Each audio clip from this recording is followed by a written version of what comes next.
Right. My apologies. I'm having some issues here. I'm just trying to get my slides up. Just give me a minute.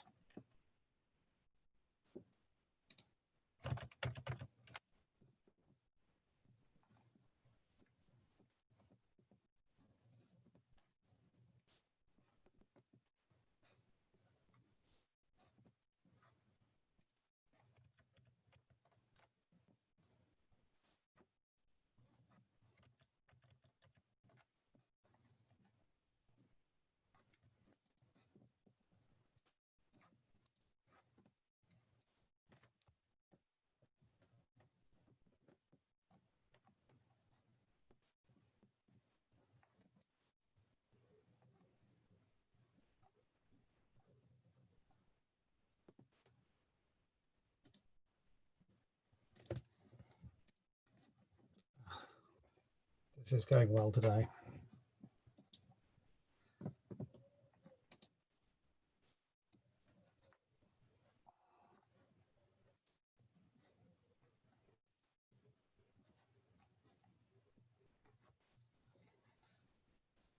Okay, can people see my screen?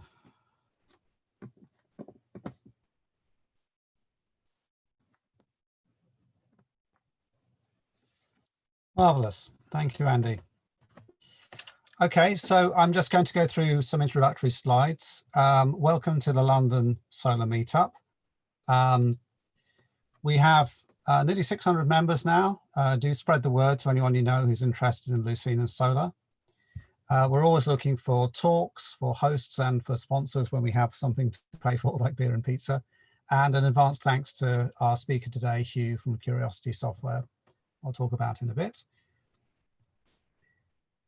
I have a few dates for your diary. We have put together a combined conference with the Berlin Buzzwords team and the team running the Mices e-commerce search conference. We can't decide what to call it, but the combined conference is happening next week. There's lots of search content. We've got speakers from all over the place. Granting Gasol, ex-LucidWorks, now at Wikipedia. We've got Tim Allison from JPL NASA. We've got Doug Turnbull from OSC. Lots of interesting talks there. Do check it out if you haven't looked already. And there's some Haystack talks there from our cancelled conference. And if there's also going to be a regular Thursday talk slot for Haystack content, and do check that out. There's another talk tomorrow. So that will be the third in our series.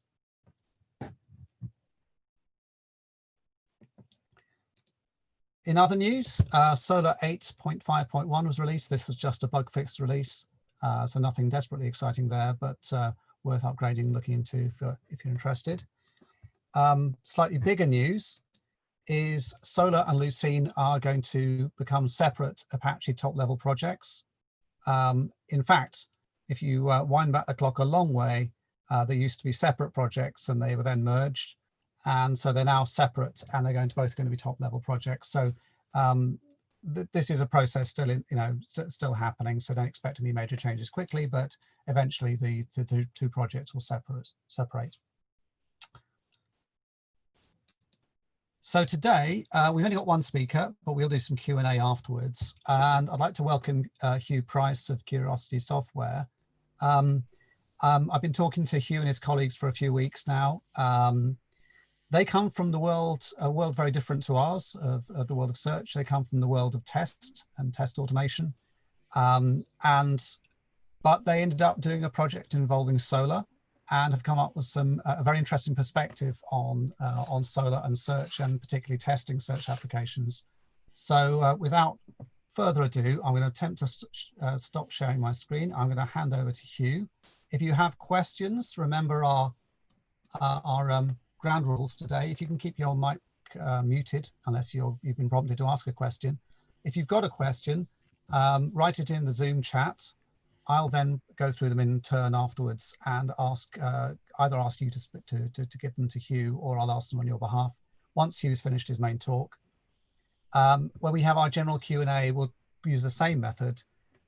If you've got something to contribute, you can also use Zoom's raise hand feature. You click the participants at the bottom of the Zoom window.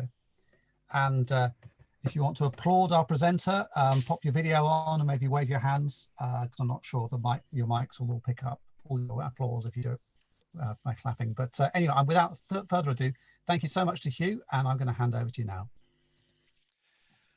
Boom, boom. Share my screen. Okay. Right, I'm just going to start up with a little PowerPoint. So that's me. My beard's getting a little bit bigger, so I'm going to just turn off my video for the moment, just so I don't mess around with any bandwidth problems. Okay, good. So, and I'm just going to minimize Charlie in the corner out of the way there. Okay, thanks everyone. Thanks Charlie for letting us come and talk to you. Hopefully what we're really interested in is your input. You know, we do tend to work very collaboratively with our existing customers and also partners, and this looks like a really interesting area for us. It's got lots of hardness and problems to solve, and that's kind of what we like doing. This clue's kind of in the name, really, curiosity software, really. So applying test automation to the magic of search engines. So just a quick introduction. So Charlie, give me a shout or James, give me a shout if you can't hear me or there's any problems with audio or if the screen's not catching up. So just a little bit about us.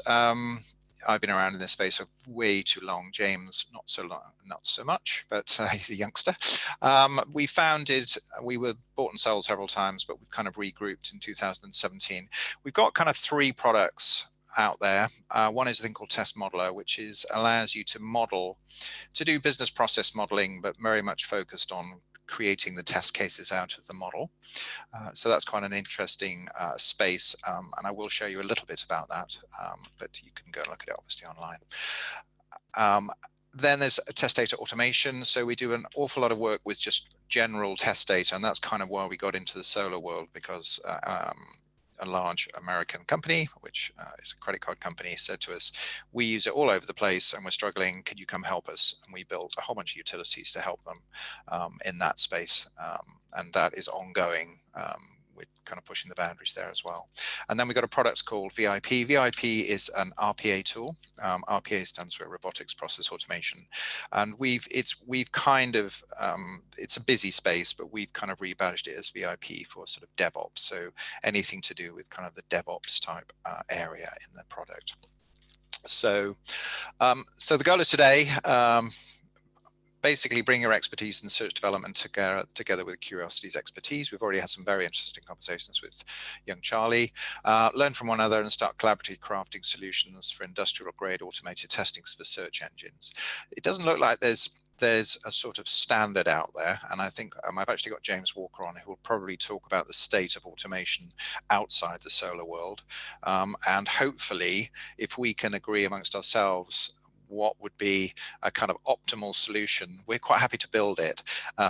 What we find is that there are so many different automation frameworks and methodologies out there.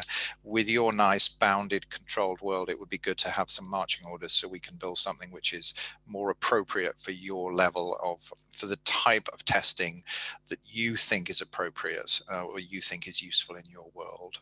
So I'm just going to start off with a little quick demo, which is for the credit card company, we created a DIH alternative, and I'm just curious to see what you think about it.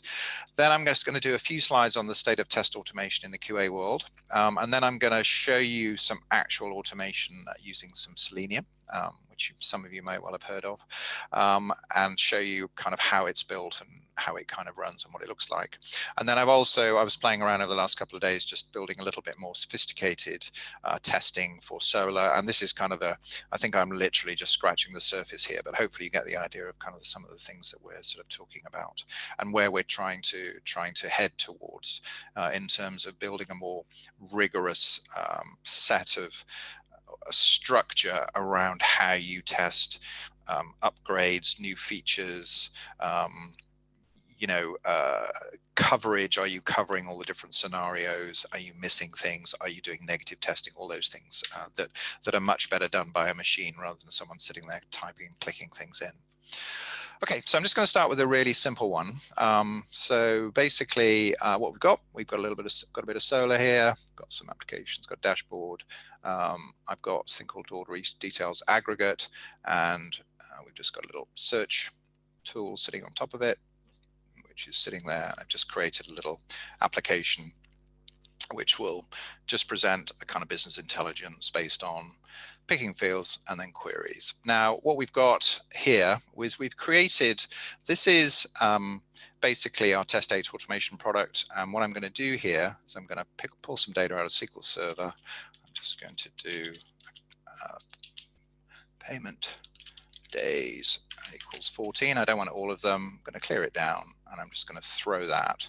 So this is, assuming I've typed that in correctly, this will go off now and fire off a job. So what we've created kind of a it's kind of a batch processor engine. It's available on Docker. It's fully scalable, and when I say scalable, it can go sideways. You can create many different parallel threads.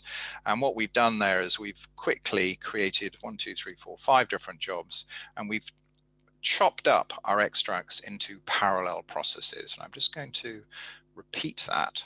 I'm going to do it for the whole database. So without a where clause. Sorry, if we just go back to Solr and have a look and see what it's done. You'll see that I've gone off and I've just less than a minute ago, just to prove I did it. And then if we just go off and just do this, I'm going to pick my source database, no where clause, do that one, fire that off. And then we'll just go and have a look at it and see what it's doing. And the idea with this is that it's much more scalable in that you can open up many more threads and you can have a lot more movement going on. With the credit card company, they need to be populating data into an absolute shed load of Docker images. Everything's about containers in their world. Every developer has there are lots and lots of different containers. And what you're seeing here is that I'm actually just firing off. I've just throttled it to 4 threads here, but you could have 16, 60 threads, etc. So here I'm just chucking as much data as I can at Solr from many different places, and you can have it running on multiple machines. And the advantage of this is obviously it's stable. When we were actually playing around with DIH, we found it kind of sort of graunched to a halt once it sort of got up about 6 million rows. Whereas with this, you get a consistent throughput. And if you want it to go faster, you just throw more memory at it and throw more threads. And then at the end, it's just going to do a commit like that. And then we can just go back to Solr. Huw, I'm just sorry to interrupt. I just wanted to say your text is very small. I'm not sure if people can see it. Is there a way perhaps just to thank you? That's a huge help. Yeah, it's a bit bigger. Sorry about that. So basically what we've just done there is we've just fired in 240,000 rows, and we've just basically split. Whoops, ooh, that's gone a bit dramatic, isn't it? We've just split it up into these individual jobs. So hopefully that might be, it's a pretty easy piece of software to install. So if any of you guys are actually struggling with loading lots and lots of Solr cores, just let us know. You can download it and just have a play with it and let us know what you think. Like I said, this is not a sales pitch. This is just kind of to get information from you guys in terms of what you think is interesting. So if you don't mind, we'll kind of leave that to the end. I think the idea is to have questions at the end. So that was kind of the first thing on the agenda, which is this sort of DIH tool that we've created. Just so you know, I mentioned VIP. Now, this is the VIP tool. Now, the way when it comes to automating stuff in the world we now live in the old days, it used to be, you had a database and you had a front end, and now you had a 3-tier, etc. But now we really are things have changed a lot. We now live in the age of the API. So what we've done is we've created this product which allows you to, in effect, connect to pretty much anything. And we will, if you have an API or a Swagger spec, we can connect into that. And that allows us to push and pull data in. And that's pretty much what we did with the Solr. We just connected in through their standard APIs. And then we built our solution on top of it.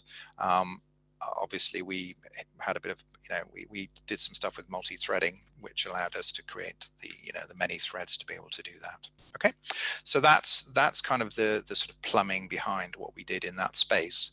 Now, what I'm going to do actually is I'm just going to, James, if you could just unmute for a minute. So I've got James Walker with me now. James has probably he's kind of the sort of main driver between the test modeler tool, and we do an awful lot of work with trying to help companies automate. Now, James, you want to just quickly talk through about your sort of, let's be honest, your sort of typical impression of an automation framework when you come across it out in the real world here? Yeah, okay, good question. So I guess, before we even get into that, it's probably worth just taking kind of an even bigger step back and thinking about, automation generally in the first place. So, a lot of the companies that we kind of work with, predominantly, before automation, they were all doing manual testing, right? Let's design our test manually. Let's go off and create kind of lists upon lists of test steps. Click on this button, enter this text, or go off and insert this data, check it's been updated in the right cell or the right column, whatever that is. And those are basically making up your manual tests, right? Now, a lot of the impetus towards moving towards, automation has been, we need to move faster with our testing. We're deploying software much quicker. Our cadences are much, much less. We're releasing much more often. And, manual testing just isn't really feasible to keep up with that rate of change we're facing, right? So I think in the industry, what's kind of happened is people have seen automation almost as this kind of silver bullet approach. We're going to go in, we're going to automate everything, and it's, magically going to solve all of the problems that we were having with manual testing in the first place. So, we're going to move much quicker. Test maintenance isn't going to be an issue anymore. We're going to have fantastic coverage because we're automating our tests. The reality is that automation doesn't solve any of those problems, really. It can help you move faster if you have well-designed automation, you have good engineers, and you're able to maintain it because you've got good traceability between all your different systems, your requirements, your test cases, your automation, your data, your virtual services, et cetera, et cetera. I think, the reality is in the industry, I've never actually seen a company that's done that. Huw, I'm not sure if you have. No. That's a little giggle. No. So yeah, I mean, it's, what we're seeing in the industry is quite chaotic. And then just to kind of add to the mix on that, there's so many automation frameworks out there, right? If you look at kind of the vendor-based platform, you've got these tools like UFT, Ranorax, Eggplant, Tricentis, etc. They're kind of good for your specialized applications. I'm testing SAP, or I'm testing some kind of really difficult application. Okay, that's kind of where, we mostly see them play now. But along with that, we've seen, massive rise as open source frameworks. I think almost every company we deal with now has some kind of strategy, coming from the top down that, they need to start using open source technology like Selenium, Appium, Java, et cetera, et cetera. Okay. But with that, there's so many frameworks out there now, it's kind of crazy. So, just coming back to, what we were talking about in the beginning, kind of the state of automation, it's a bit of a mess. There's a lot of frameworks out there, there's a lot of misconceptions, and really it's just not really solving any of those kind of challenges that are being faced. Just because you're automating, you've still got to design the tests in the first place. Someone's got to manually sit there and figure out what a good set of test cases is. If you talk to, a lot of, automation engineers in the industry, they will tell you that, it's quite commonplace, quite a common terminology, that any investment in, test automation can very quickly be lost, from return on investment, because you're spending so much time maintaining your test cases. You spend more time, more money maintaining them than it would have cost to actually just manually run the test case in the first place. Okay. Oh, we've got some nice slides on that. It's fantastic. Okay, so yeah, I think we've covered the first two. The third one there, which I guess is, most important to probably what Huw is talking about today, is test data. Test data and automation is really, really challenging. If you think about an automation script, that kind of needs to be quite deterministic. When you run that test, you need to know in advance exactly what data is going to be in what places so that my script actually has everything there to support it. And it might not just be data, it could be data in your Solr instance. It could also be virtual services that exist. It could be other dependencies like different APIs being available, et cetera, et cetera. But what we often see is that an automation script can fail, and that failure has occurred not because there's something wrong with the system, but because the right test data and the right services and the dependencies that are needed for that script were not there when that automation ran, and it failed as a result. Okay, so test data can really destabilize automation and cause massive bottlenecks. Searching, finding, making data is incredibly hard. Most of your average QA cannot go into a database instance and start creating data. You need to have really structured processes in place that allow virtually anyone, testers, developers, to come in, find the data, get the data, and provision the data they need. We've spoken a little bit about test maintenance already. I think that's absolutely fine. I think the big one here is number 5, around automation. You really need a really good set of highly skilled engineers to come in and create automation typically. Okay, if you think about automation, it's actually source code. It needs to be well structured, well architectured. It needs to be in good systems like a source control repository. It needs to be versioned, etc. And with that, a good architecture, you have reusability. So in the automation space, there's things called page objects, and they are basically your classes. They're reusable objects which represent some kind of screen or API or something that we're testing, and anyone can pull one of them in, embedded in their automation framework, and go off. The problem we see in the industry is that there's such skilled automation engineers just aren't present. There's such a lack of them available in the industry. You might get one good automation engineer within a team of 6 or 7 testers. And often what we see is that if you look at these automation frameworks, they're not very well structured. They have bad architecture, and the company has maybe got somewhere of automation. They might have got 10% coverage, something like that, but then everything started to fall over because the architecture is not good enough to support the system and support the testing as they want to scale it out wider across the organization into different systems, etc., etc. So I guess Hugh's kind of just let me on the call here to be a bit negative.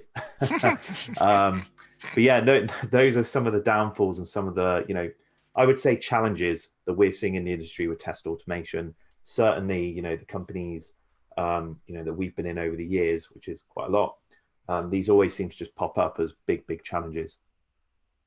Okay, thanks, James. So, we'll talk about this a little bit at the end. Hopefully what we can do is try and come up with some kind of standard for, Solr Lucene testing. If you guys can agree it, we're happy to build it, kind of thing. And that would mean, first of all, gathering the requirements that you need, building the robustness and the reporting into it, and also the peculiarities, the relevance, categorization, the things that are much more important to you guys than just the deterministic it worked type of concept, really. Okay, so I'm just going to quickly spend a little bit of time showing you what kind of the Selenium automation looks like if you guys haven't seen it. So James talked about, so we're going to come back to our little application here, which is our Solr search application, like so, and that allows us to basically, if I click this now, it should, that is going off, and dependent what I put in here, I can just change this. Oops. I can change what I want in here like that. Delivery postal code is the one I want.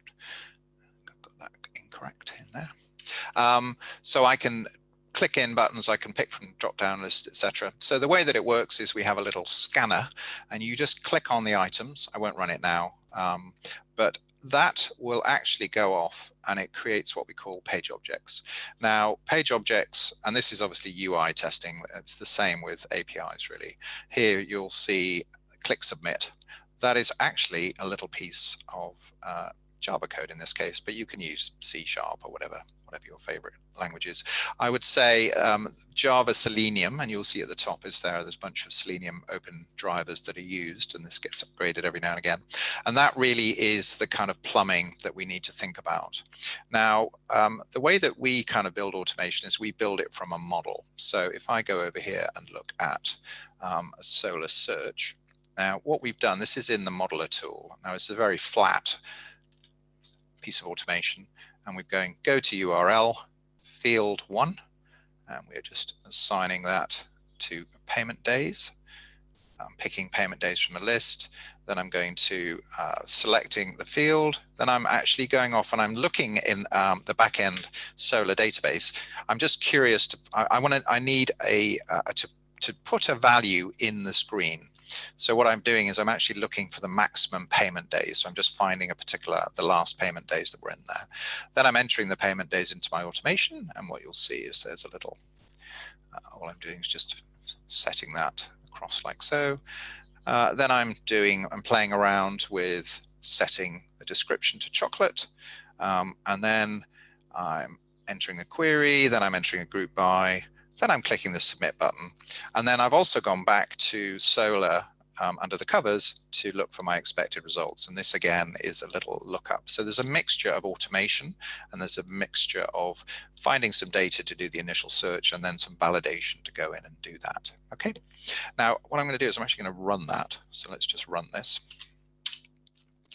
Now this is actually pretty easy to set up. I didn't have this on my machine yesterday. I just downloaded Maven, Java, and actually just generated the script from here. And actually, while this is running, give it 1 second to spark up. Sorry, let's just get that running like so. So what you'll see here, actually in the background, is one of the things I mentioned was the test data. Now, what we've done here is that we've actually just made a call off to our little test data engine to go and run those 2 queries. The first one was to go and find me the largest payment days, and that's it, which has turned out to be 42. And that has now, I'm not typing that, by the way. This is actually being run by the Selenium script. Okay, so that is the code that was run. Now, the code that was actually code generated. Now, this is where we try and de-skill the automation engineer, in that we will generate the code. So we will make reference to the page objects, and we'll actually just kind of auto-generate this. And all you have to do is in the model, just say click generate, and based on the model, it will actually go off, create the Java code for you. And as James said, just push it out into something like GitHub or something along like that. So let me just turn that off.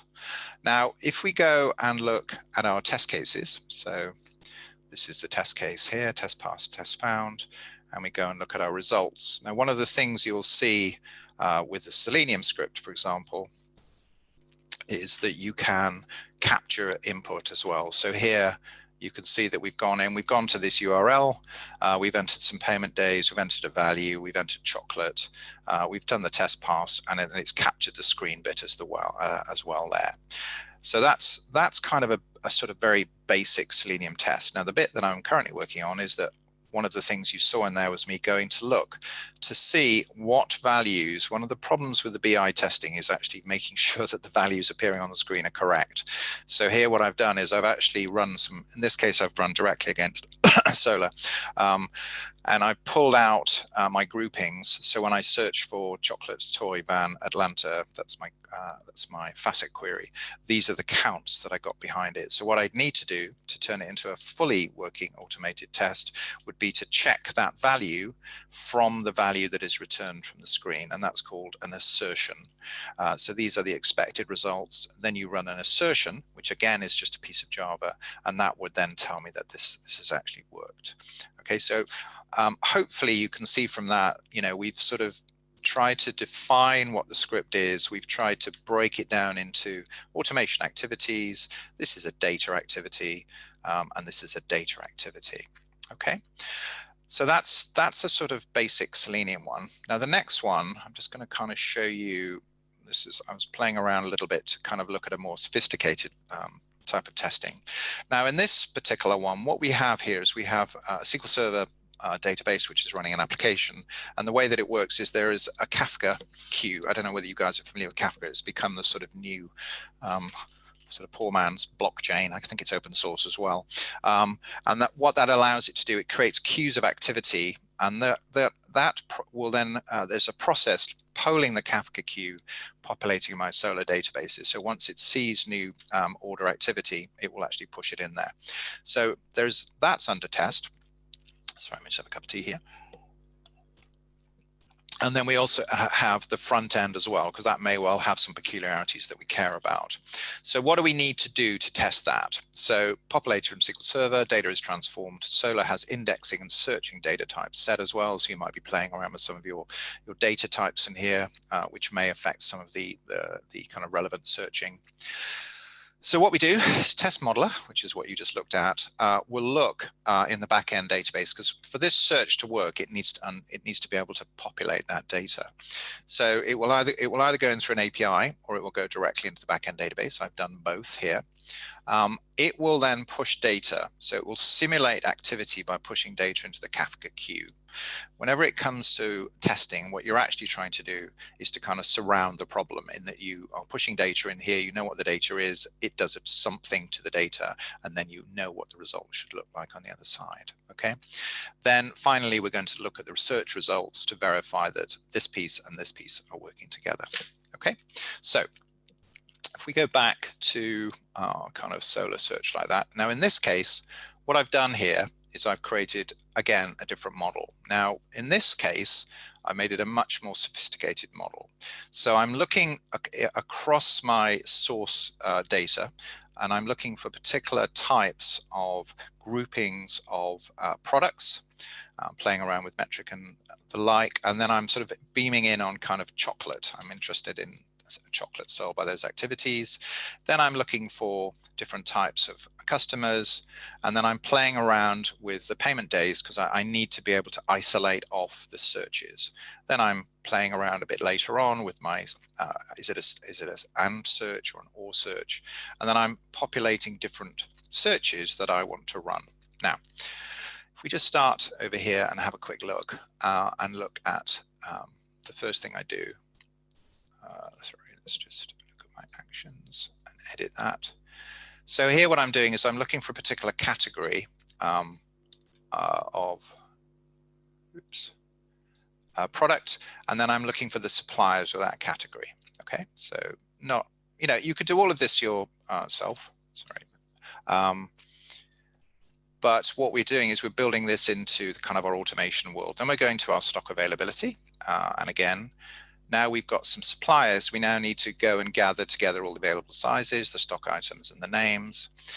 Now I'm interested in some sales. There's no point in me doing this. There's no point in me creating a Kafka queue message unless I know I have some sales doing with it. And what I'm doing here is I'm looking for stock items, customer names, and these are actual sales that have occurred. Then I'm playing around assigning values. So this is me actually, what I'm doing here is just assigning chocolate, bar, milk, and then if I go up here, I'm doing that.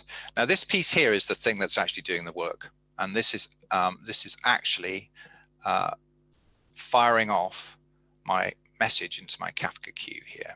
And all I've done is I've just attached an agent which does that, passed it a set of parameters. It will create me a Kafka line item, which I can then verify later on, and that is then going to fire it off, and then I'm going to count up the orders, and these are my expected results. Now, let's go and create. If I'm just going to actually do this from scratch and run the whole thing through so you can see what's happening. So if I come in here, I've got my payment days.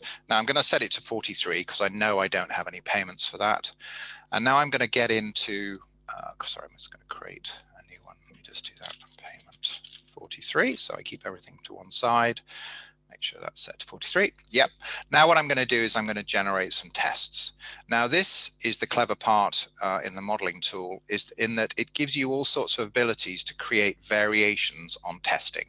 Now normally people do this kind of by hand. They will manually create their test cases, and if you look at, and they think of things very much scenario based. And if we look at this third one, we are basically looking for toy shops, metric, looking for stocks in the toy world. Payment days 43, and then I'm going through creating my chocolate milk, and I'm actually turning that into an OR statement. Now, what I can do now is I'm actually going to go off and I'm going to fire this off. Now, what this is going to do is it's going to, in effect, work my way across from the left-hand side, look in the back-end database, use the APIs, and what I've done here is I've actually just so it's easier for you guys to see, I've actually put a little monitor on Slack, and I'm asking Slack to go tell me basically once data is created, it will actually push it off into the Slack queue like so. Just give it 1 second. There we go. And with luck, there we go. So that's now firing off data into Kafka. Okay, and that's being picked up by the Solr search engine. And if we just close that and just do a refresh, we'll see here that we've got a data table. Now this data table, think of it like a data journey. This is the data that I need to populate into my final position. These are all the customers, etc. Now here you're going to see chocolate, chocolate, chocolate, toys van, accounts 235. Now if I go to my Solr search now and do payment days, was it 43 I think, and do a submit, you'll see 532. And if we go back to sales over here, we've got 532. And then as you work down here, we've got chocolate bar as well. So I could go in and do, get a bit cleverer with my searches and look at some descriptions. And let's do descriptions and bar. And what I've done there is, again, 532, because it's a very distinct one. Now, if I go back and work on to the next one, and I've set this up so I can kind of work my way through the different searches. Normally, you would just run all of these automatically and just check them at the in the back end, using, as I said before, an assertion. But we'll just run 3 of them just so you can kind of see what's going on.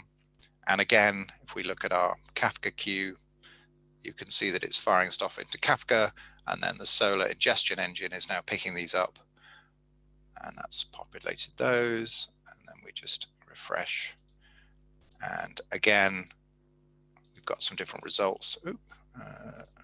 Sorry, let's just look at data table. Sorry, wrong one. And here again, we're moving into 479. And if we just rerun this, we'll see. Let's just lose that down, 479. And I'll just do the final one, because with the final one, what I've done with that one is I've actually introduced the concept of an OR statement. So I'm playing around with I found something, and then I move down a chain and then find something else, and then find something else. This kind of idea of sort of cascading searches, really. So we'll just do one final one, and then you kind of see, hopefully in a second, that should fire through these.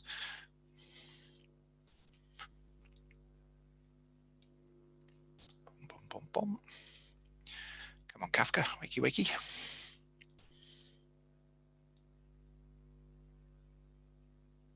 There they go.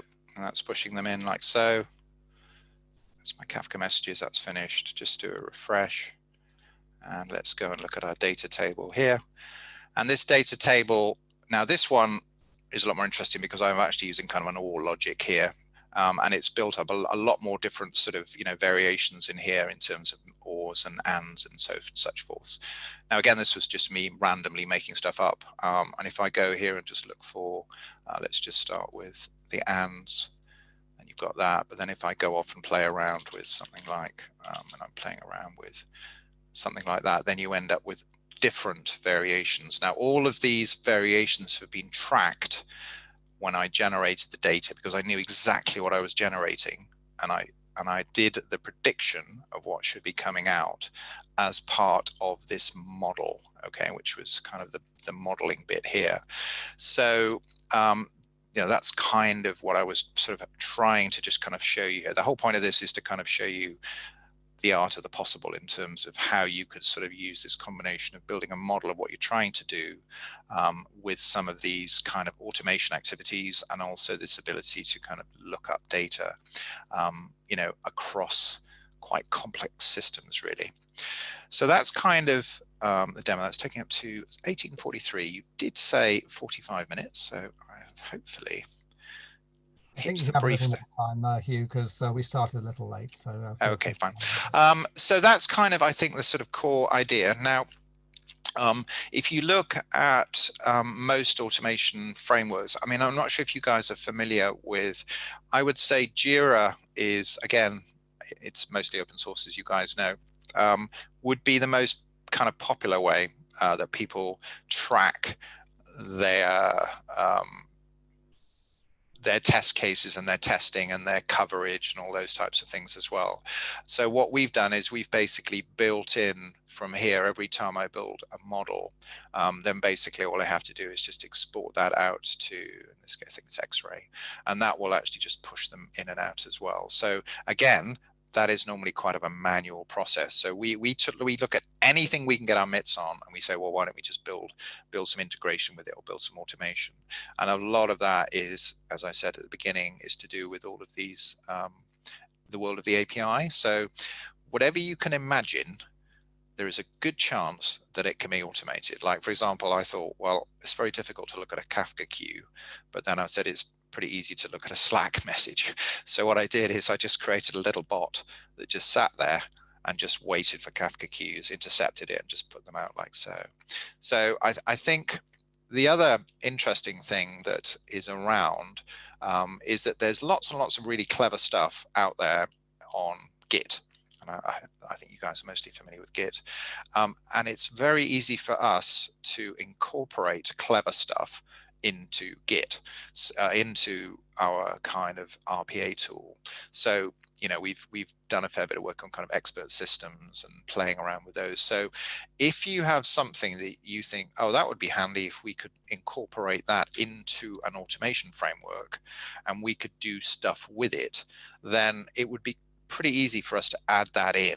Now, the alternative is to write code to do it. But from our point of view, all we do is pick up a Swagger spec, and then, you know, all we have to do is just incorporate that in here. And that's why we kind of move at speed, because all we have to do is just add that in, and that brings across the Swagger information. And then we can basically, that's created a Solr connection. And then I just put the URL in and I'm connected to Solr. And that applies to most things around in the world of tech nowadays, is that if there is some way of pushing backwards and forwards through these kind of API layers or REST calls or SOAP calls or whatever, then we can incorporate it into the land of automation. So I think that the thing is to probably, if we're all in a room, we could probably just get a big whiteboard and start drawing out, and I'm sure everyone would come up with 3 or 4 different variations on what they would like to see when they're testing Solr. Maybe it's to do with stability of releases. You know, you come up with a new release, have I broken anything? I've changed my definition of my DIH file. I've changed my definition of my schema.xml, and I want to make sure that it hasn't broken anything. So that's all the kind of stuff that is an absolute perfect candidate for automation. Automation has kind of 2 things. One is stability testing, which is, did I break anything? You know, in a fast-moving world, if someone changes and a 0 to 1, and suddenly everything breaks.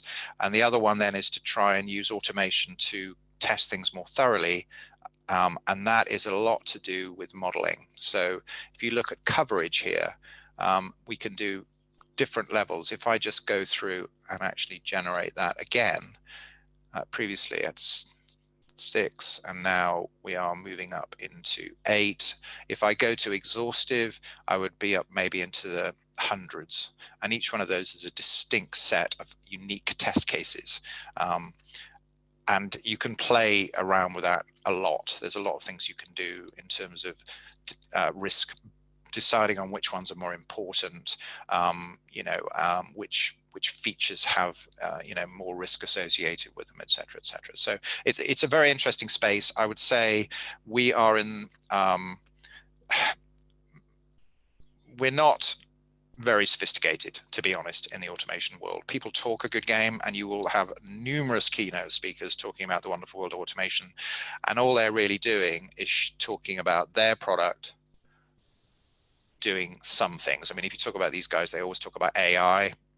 It's not AI, everyone's just jumping on the bandwagon. But as James said, lagging behind is the ability to really have the correct understanding of what coverage is, and also the technology to plug into everything. A lot of these tools just do one thing, but what you want is kind of everything. you know, you want to be able to connect to anything, and you don't really care what the tool is. You know, so if you need to connect to an API, use rest assured, it's open source, it works. You know, if you're using mobile, just use Appium. Don't sweat it. You know, so this idea of plugging things in to solve the problems, I think, is the bit that people are missing. And you know, they're just forcing you into these kind of worlds over here, really. Anyway, I think that's probably enough. That's a bit of a rant at the end. So the question for you guys, and hopefully we're going to be quiet now, is if you have any ideas on what you think, firstly, should be automated, secondly, can be automated easily, thirdly, what do you think a kind of standard framework would look like in your world? If you all sat together and said, if we could implement automation in 3 weeks and it looked like this, it would be worth the effort. And that's kind of what we're sort of interested in, really, in terms of what, you know, where do you think we should go with this?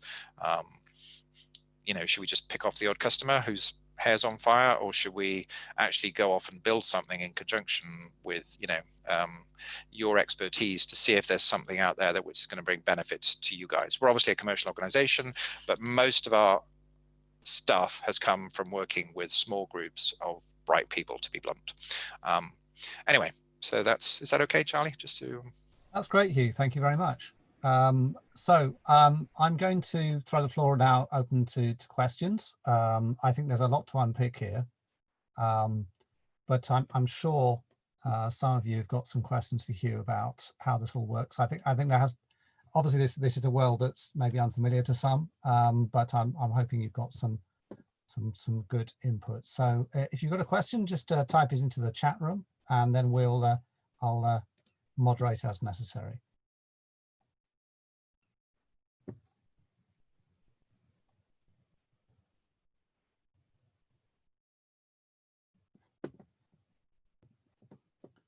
I see everyone thinking furiously.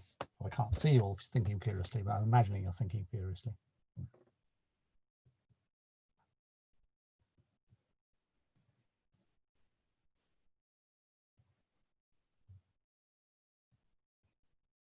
Okay, so I'll kick us off while waiting for people to think. So Huw, I know you and I have talked before about how one might, I mean, your tests here very much seem to be based around the idea of doing a search and getting some facet numbers back. Can you expand a bit on how you might, say, do a search and look at the results in, say, a text search situation? I'm going to search for red trousers. Am I going to get back a result that is some red trousers? How do I know from descriptive text? Yeah, I mean, that's kind of what I was sort of moving towards a little bit here, in terms of this search here is, you know, this is chocolate, this is bar, this is milk. Now, the thing is, I kind of get where you're going, because you know, it's sort of relevant searching in your world, isn't it? You start off with one search, and we could start at all three places. We could basically start milk, bar, search, chocolate, whatever, dark, and dependent on the sort of I guess the size of the return search engine. So instead of milk chocolate, we just type dark. You know, if you type bar, that's many different things. So I suppose from my point of view, or our point of view, we were thinking, what if we could build that into some kind of structured approach where, you know, we are drilling down certain routes, and you set a set of rules for us and say, look, if the return set is, you know, greater than 10,000, it's a dud, forget it. If it's in a certain bracket or as a certain relevance, then we will continue drilling down that. So it would be pretty easy to build out a set of models, which of course then would drive down into the actual automated tests to do that. So you could sort of use it as almost a way of exploring what you have to start with, and don't think of it as testing. Just think of it as, I'm going to run these searches, I'm going to build a bunch of automated scripts or an automated searches and let it run, and then come back with some information and then say, okay, well, what have we learned from that?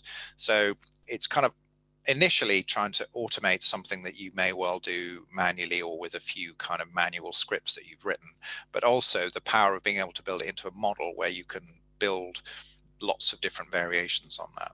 So that's the kind of area that we're sort of curious about, is to see whether there's something that you think we could do in that space.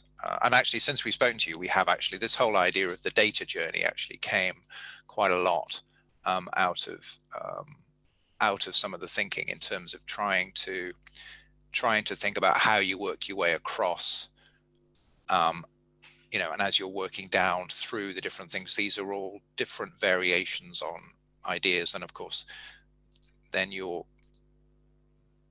you know, almost working your way down through to the actual piece of information. Now, in our world, we need to know what's there. I mean, a lot of people, when they say big data testing, all they want is a lot of data, which is absolutely useless because you don't know what's there. So how do you know? How can you validate that what there is correct?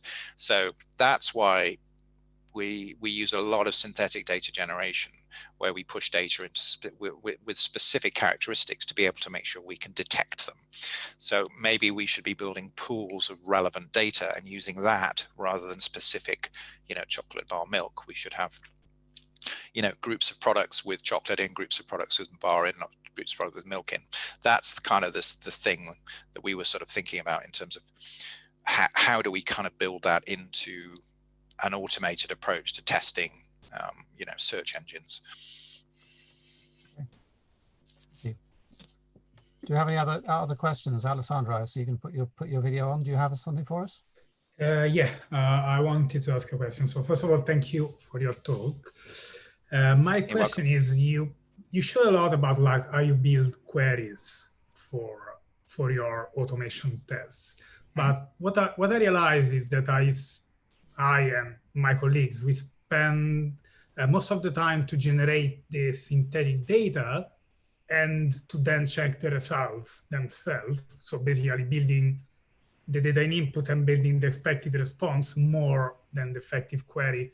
How do you approach the generation, the synthetic data generation and expected results? Do you have something to speed that up, or is just? Oh, absolutely.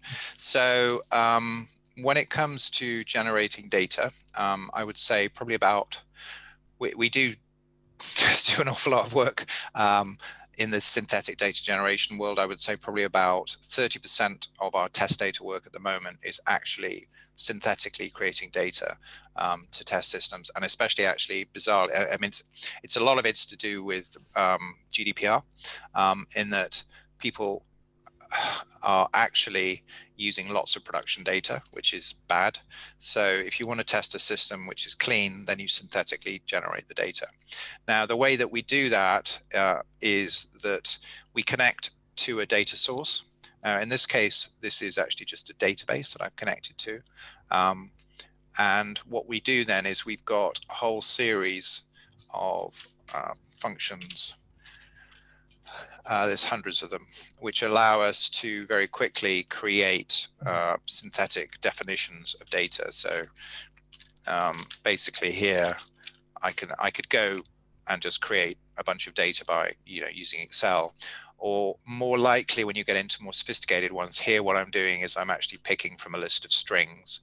I'm playing around with you know, different things like so. So it probably takes about a day and a half to get up to speed on how to use this tool, but it is amazingly powerful. We're doing a bunch of work with Atlassian, generating data into their, they're building an AI engine to help detect patterns of behavior in the agile world. You know, different types of sprint management, etc. So to do that, we've had to, well, they actually did it all themselves.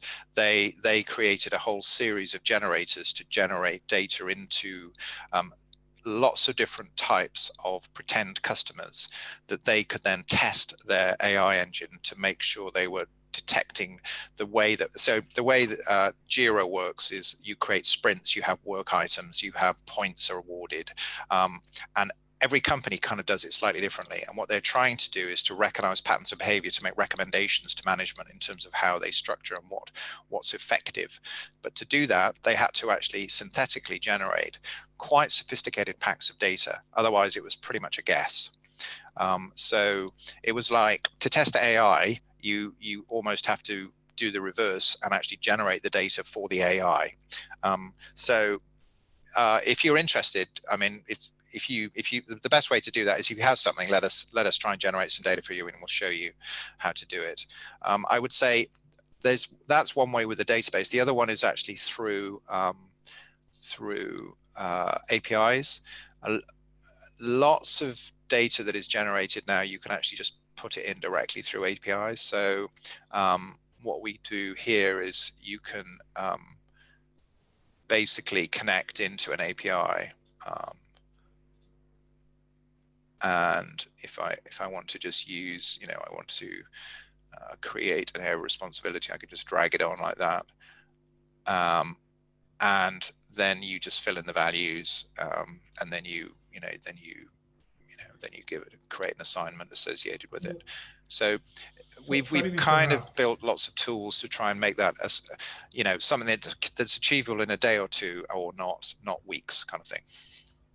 How do you tie the synthetic data generated to the one in the expected results? To the expected results.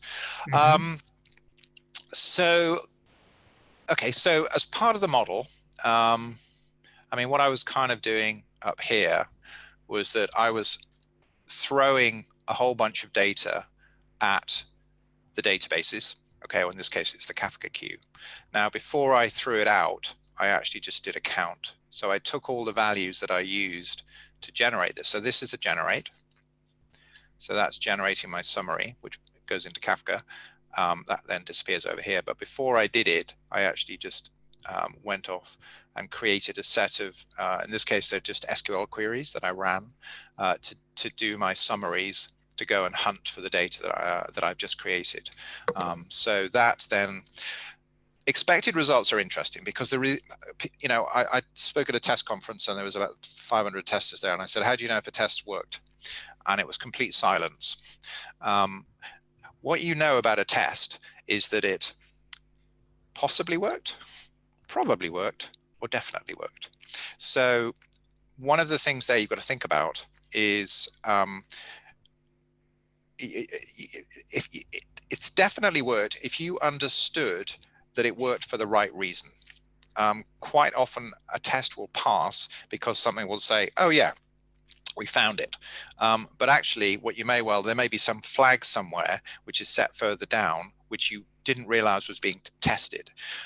Probably worked means that you've tested with enough coverage and that you've seen it in production for long enough and you've had user verification that it worked. Possibly worked means that it's kind of close. And you've sort of vaguely seen it before. So I think there has to be something in terms of how accurate do you think the actual and expected results are.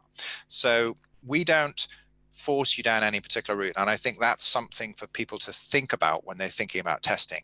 How rigorous have you been in being able to build the expected results, especially with things like large amounts of numbers? You may well say, well, we know it's between 1,000 and 1,200. That's probably good enough for our test today.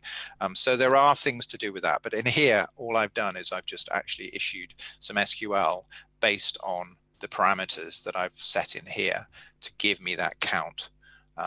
And then that's the thing that's then passed on to my row counts, which is the thing I showed you. Okay.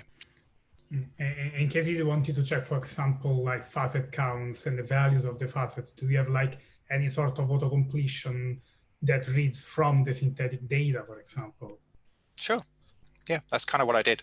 So what I did is I actually pushed the data into a temporary table, and then here I did that, which gave me my facet counts. That's literally my facet counts.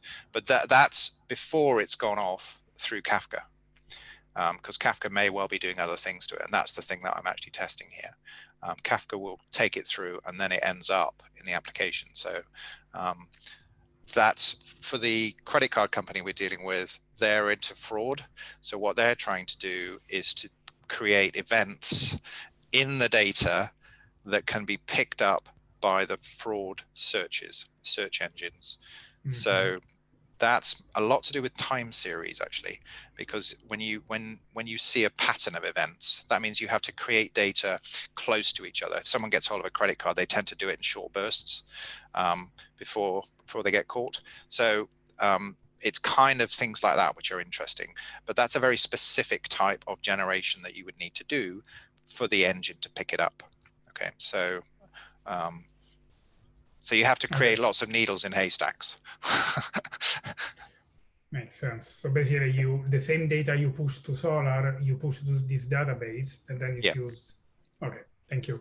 Yeah, we just basically, it's almost like we just, we created an extra channel. So as it was being pushed into Kafka, we just kind of stole it and stuck it somewhere else. And then that gives us a fighting chance of being able to, and that's not, I mean, we do that for everything. I've got to say, just chucking stuff in a database as part of a data flow is very useful, because it allows you to snapshot it and also to replay it later.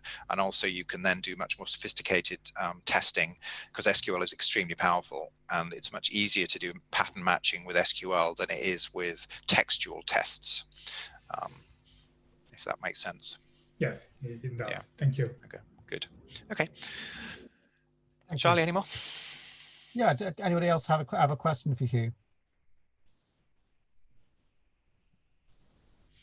So, I mean, has anyone got any ideas? I mean, in terms of how much automation they're doing at the moment, is it something that's just a complete pipe dream? They don't think it's going to happen. I mean, how much time do people spend testing? I mean, that's all really interesting to know as well, actually. So, I mean, I must say, from my point of view, this kind of exhaustive testing, or at least it's certainly more exhaustive than I see a lot of people doing. In the relevance testing world, I think we're still in the infancy of what's possible. That there's a long way to go with how we can test, the accuracy of search engines, and in terms of testing, the whole chain and checking the verification of your indexing pipeline, which is what this looks a bit like to me. And making sure that the data you're pulling out, that your source data is actually getting all the way into your search engine correctly, and nothing weird's going on in the meantime. And then it's you can pull it back the way you think you can pull it back. I've not really seen myself any significant examples of this. I don't know. I mean, there's people on the call. Andy from the BBC. Are you listening? Do you have any? Do you do any heavy testing of your Solr setup? Yeah, we do. We have the luxury of being able to use real data for our search system. So we're dealing with public data, and I was kind of thinking about, like, how could you possibly build a search system where you weren't able to use real information in your test environment? It's not a problem I've come across, so I've not given it much thought. But yeah, I can see how artificially created data could be a useful thing, but how you would generate the judgment sets to go along with that to do your relevancy evaluation, or get any kind of equivalent of a feedback loop of activity to feed into online evaluation, I have no idea. Interesting question. Yeah, I feel a luxurious position where we don't have that problem. Yeah, I mean, so your searches all work and you never have any problems, right? No, that's not what I'm saying. I'm saying that we have the luxury of having real information to work with. We don't have to worry about, making up metadata for non-existent things just to simulate something.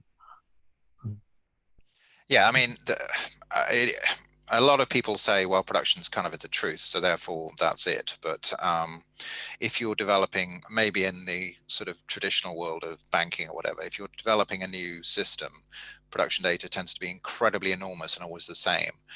So the bits you're trying to kind of actually test for are the bits that are not in production. So that's where you end up with kind of a hybrid approach, where you sort of say, well, okay, we'll use production data or the characteristics of production to do kind of a base set of tests. But then when we're actually testing all the combinations of payments, all the combinations of this, that, and the other thing, then you need to use the basic set of data, but explode it to create lots and lots of different variations and combinations of data. And if you're actually trying to test a transform, you know, if you have a piece of code that's doing something, if you don't have a piece of production data to test it, then you have to do synthetic. I mean, and most people will do it by manually creating data. So what we're saying is mix the two together, use production where you can. We will search for it. If we can't find it, we'll make it. And that's generally the approach, is kind of a find make. Later on, when you become more sophisticated, it tends to be more make, because you understand what the search is, or what the particular type of data is that your transform is that you're doing. You know, and I need to get a dot in this particular part of a business intelligence report actually may involve, you know, joins of 6 or 7 tables and a not in on another table. You know, so it's actually quite a complicated piece of searching that you're actually going to need to do, and to expect production data to be there to support that all the time just doesn't work. So you've got to think about kind of expanding out of that world. I mean, I'm not saying that applies to you guys, you're the experts, but certainly in the business intelligence session, we did a whole bunch of work for Disney, and we actually generated just oodles and oodles of data because they didn't really have the data at the beginning of the development of the system. So we had to create vast combinations of data so they could run all their reporting testing. So that was using synthetic rather than trying to rely on production data.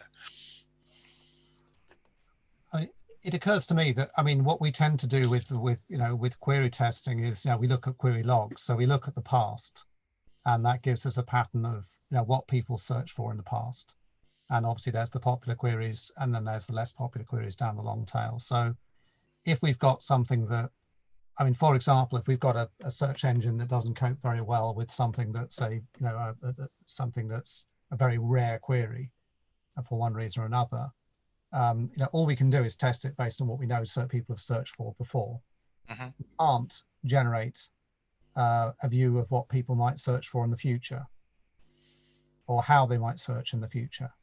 If we move from a world, for example, where people are using 3 or 4 word queries to describe something, and then we end up with a situation where people start using 1 or 2 word queries, how do we model that? How do we predict what might happen, or what happens when people start putting in very complex Boolean expressions when they didn't in the past? Yeah. So our view of query testing in the search world, I think, is very much backward looking, because that's all we know. If you have a situation where you're migrating from one engine to another, or you're creating an entirely new search service, you don't have any data to go on, because then nothing did exist, or it's incompatible. You know, it doesn't reflect what people will be using in the future. So you are perhaps in a situation where this synthetic data generation could be really useful. I mean, from the point of, I think we're getting a bit hung up on synthetic here at the moment. I think what we're actually a little more interested in is the kind of things that could be automated. So if you think about, I mean, you know, looking at there's a bunch of tools that you kind of pointed us out, which actually looked, you know, a lot of them kind of open source. Some of you guys worked on them, I think. Some of those actually look really useful because they have a fair degree of kind of more relevance testing in there already. Now, what we were thinking was, can we take some of those tools and stick them under an automated framework, which would use the best bits of that tool in a more structured and organized way? So you know, where you have these kind of packs of relevance, searches, etc. And you know, you're looking for differences. What all you're really doing there is looking for differences in the relevance criteria, or you know, some of your metrics that you were talking about. All of that information can be stored, and then something changes and it can be run again, and then you're picking up looking for differences. So you're using automation as a way of detecting change, of stability testing, and also exploring, really. So it was kind of around that space that we thought maybe plugging in 1 or 2 of the tools and trying to build something which could be, you know, out of the box, a bit more structured, might be an interesting sort of space. So what were the tools you were pointing out? No, sorry, I've forgotten the names. I mean, we've got Alessandro here, who's one of the creators of Rated Ranking Evaluator, RRE. So I don't know. What do you think, Alessandro? Could you automate the use of RRE? So first of all, I've been extensively using like automated integration tests with synthetic data, more for matching capabilities of the search engine, so more than the ranking aspect of the matching, because anyway, you may have like some specific requirements, such as I have a 3-character auto-completion queries and I'm expected to have infix auto-completion, for example, this kind of potential use cases. And for that reason, across my experience, I've been using quite a lot like synthetic data generation. In terms of like relevance, automation testing, you are basically measuring something, right? So what you can do, you can compare with a threshold or with a past execution, but you can't really say that you're failing or succeeding a test if you're, like if you have like a metric of your interest, which is precision of your search engine. The best you can do is the best you can get. Doesn't mean that is incorrect. Yeah. So no, I think that's actually brilliant. I think that's actually spot on. I think what it is of interest is probably the best way to think about it. And something's changed. Something's matching better, or something's not matching better. Something's more relevant. Something's less relevant. It's whether we can build something around there using some of the tools that you could just plug in, set up some configurations, let it rip, have a look at it, tweak it, let it run, and then that just kind of becomes part of your kind of release cycle. Because what you don't want to do is to suddenly someone drops off the radar, so one of your top queries drops off the radar, or someone launches a new set, Nike launches a whole new set of products and they don't get anywhere close to the top. Why? So I'm just trying to think about throwing. I mean, especially nowadays with the power of things like Docker, where you can spin up a zillion different. You have a lot more power and a lot more ability to run up different threads to test different things, and that's kind of more the DevOps world, where you can kind of expand out what you're up to, very, very cheaply, and build a lot more sort of rigor into this space, hopefully, or potentially. In our roadmap, we have like the integration of Reddit Ranking Evaluator with Bamboo, Jenkins, but it's more to have an historical view of how your relevance is going, more than a red or green view. So you're going to see, like, in respect to the previous execution, so the last time of your latest commit, for example, you got an improvement, or you got like a regression, but not you are failing or succeeding, because anyway, it's much more than just black and white. It's a threshold, isn't it? You're just if it's shifted by more than 2 or 3%, you might say that's of interest. If it's shifted by 10%, you might say, hang on, this is actually pretty serious. Exactly. Yeah. Okay. All right. That's interesting. Okay. So you are looking at building in some kind of structured automation in terms of that space. Yeah. We are building an enterprise solution on top of Reddit Ranking Evaluator, which is like automating a lot of the things you can do through the library. And part of this job has been also like this kind of evaluation. Like if we get any of the collection that is drastically changing for like a certain amount of queries in terms of the performance we saw previously, they're going to raise a sort of warning with different level of warnings, et cetera, and et cetera. So, that would be really interesting. I mean, if you do have time, it would be great to kind of look to see what your plans are in that space, because that's kind of right up our street, building those frameworks. We spent a fair amount of time, as James probably alluded to, helping customers build, quite robust frameworks with lots of plugins to, all the various different bits that are around. So it sounds like that might be a candidate, and that would be an interesting space for us to have a look at, if you do have half an hour to spare at some stage. Absolutely. Let's keep in touch. Yeah, great. Thank you. So I'm gonna bring this phase to a close. So thank you very much, Huw, and Pleasure. thanks everyone who's contributed. Very much enjoyed your talk. Now I'm going to open the floor up now for a general Q&A. So if anyone's got any general points or questions about Solr or Lucene or the world of search, then do shout. Huw, maybe if you could unshare your screen. There we go. So, and we can always turn our cameras on if you want, if everyone wants to display their lockdown haircut. Yeah, so I'm going to open the floor up. Obviously we got a small group today, so please, if you have a question, do just unmute and say it, or you've got a point or something you'd like to say.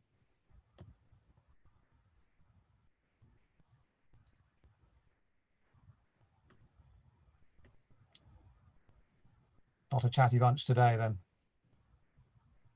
Okay, well, I've got one thing. What do people think about Solr and Lucene being separate projects?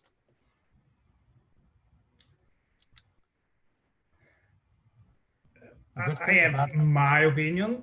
Yeah. It's a good thing. It's a good thing for Lucene, not a great thing for Solr. This is my. I may be pessimistic, but this is my perception. Basically, so one of the greatest thing we've been recommending in the past few years, when, for example, choosing between Elasticsearch and Solr, was the fact that Solr and Lucene were the same project. And nothing against Elasticsearch, absolutely. It's a wonderful product, is an amazing open source search engine, which has like a lot of greatest points over Solr, and splitting them again, it kind of became, in my opinion, another like point in favor of Elasticsearch to a certain extent, I guess. I've certainly heard some of the people who work for Elasticsearch, but also maintain Lucene, complain that some of the work they've had to do, so the things they've done don't break Solr. So there's, I think there's pressures from both camps there, and they've, you know, perhaps had to wait on, and then you've got the Solr folks perhaps having their own view on this. So yeah, I mean, the interesting thing is they used to be separate projects, and then they were merged, and that happened, I believe, at the instigation of LucidWorks, who were very keen to make that tie up.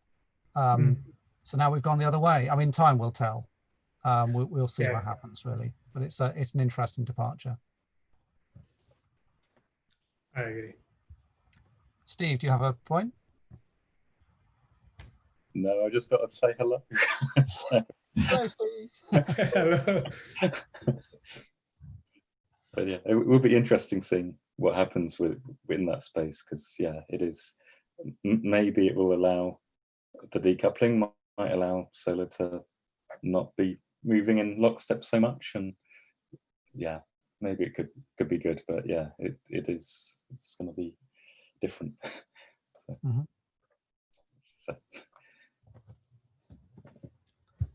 So any more points from the floor?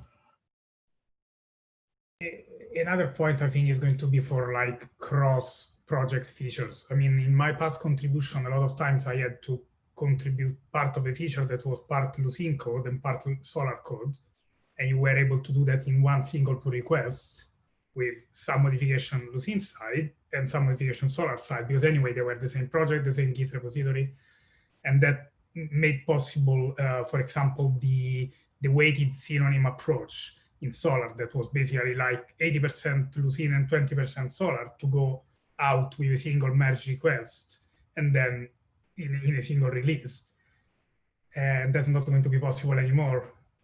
At least it will take more time, because you will need to do first the Lucene part, having it released, then having Solr getting that Lucene version, do the modification Solr, and then get the overall feature. So yeah, I hope you end up in a situation where, you know, you're going to end up having to make sure you've got the right version of Lucene in your that your particular version of Solr is compatible with, I can see some potential issues there if they're not in lockstep. But yeah, again, time will tell.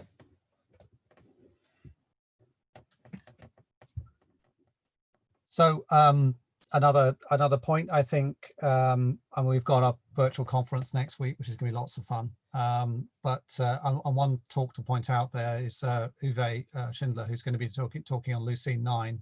So if you want the kind of from the horse's mouth what's going to be happening with Lucene in the future, I think that's a really good talk to look at. And even if you're not coming to the conference, everything's going to end up on YouTube anyway.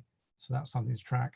I don't know of any other events that have got any kind of confirmed dates or plans. I know quite a few now are just giving up and pushed to 2021 when things might be back to normality a little bit, which is a shame.